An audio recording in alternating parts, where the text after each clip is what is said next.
Good morning, everyone. This past week, we've seen the best and the worst of humanity.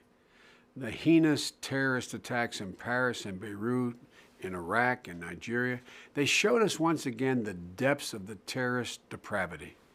And at the same time, we saw the world come together in solidarity. Parisians opening their doors to anyone trapped in the street. Taxi drivers turning off their meters to get people home safely.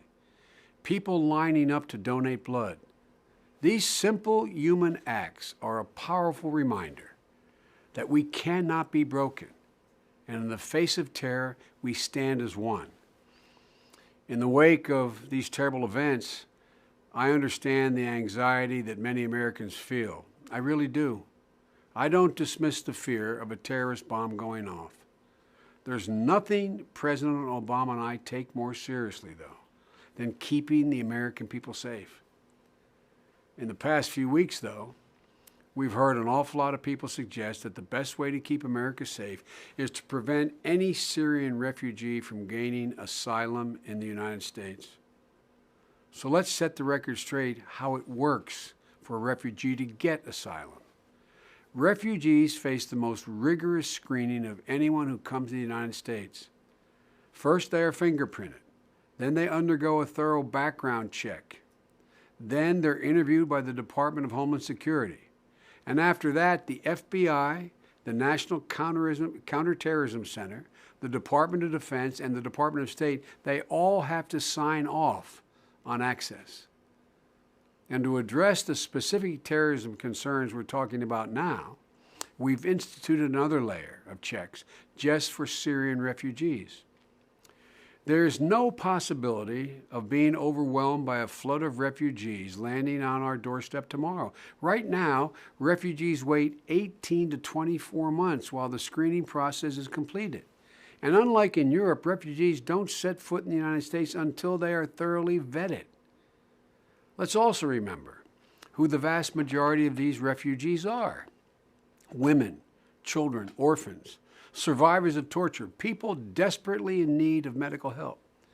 To turn them away and say there's no way you can ever get here would play right into the terrorist hands. We know that ISIL, we know what they hope to accomplish. They've flat out told us.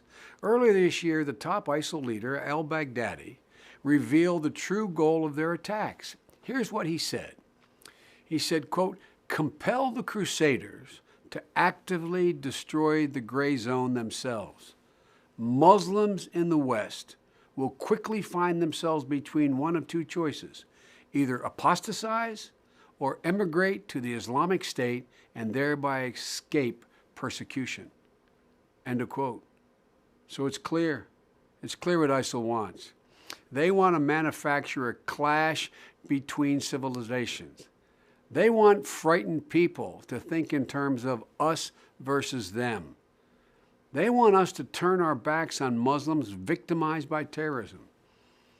But this gang of thugs, peddling a warped ideology, they will never prevail. The world is united in our resolve to end their evil. And the only thing ISIL can do is spread terror in hopes that we will in turn on ourselves. We will betray our ideals and take actions motivated by fear that will drive more recruits into the arms of ISIL. That's how they win. We win by prioritizing our security, as we've been doing, refusing to compromise our fundamental American values, freedom, openness, tolerance. That's who we are. That's how we win. May God continue to bless the United States of America, and God bless our troops.